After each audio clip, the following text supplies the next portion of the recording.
Hi, everybody.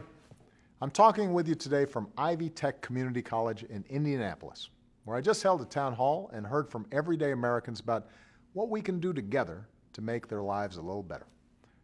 This week, we got news that confirms what we already know, that our businesses continue to create jobs for hardworking folks all across the country.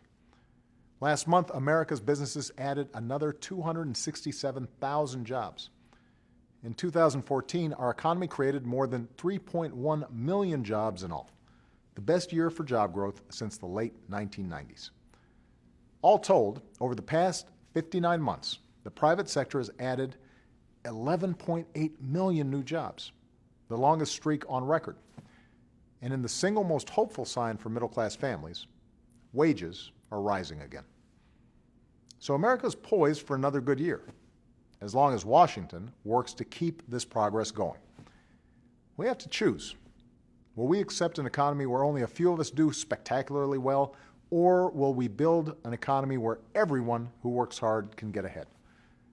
Because while we've come a long way, we've got more work to do to make sure that our recovery reaches more Americans, not just those at the top.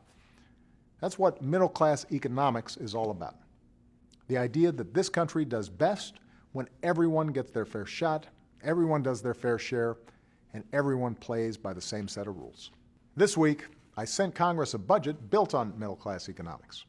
It helps families afford child care, health care, college, paid leave at work, home ownership, and saving for retirement.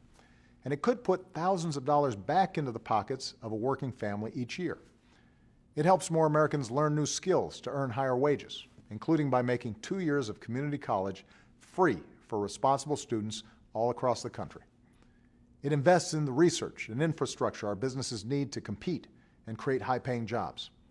And it pays for this with smart spending cuts and by fixing a tax code that's riddled with special interest loopholes for folks who don't need them, allowing us to offer tax breaks to students and families who do need them. I believe this is where we need to go to give working families more security in a time of constant economic change.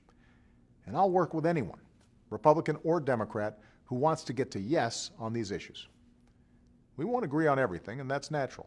But we should stop refighting old battles and start working together to help you succeed in the new economy.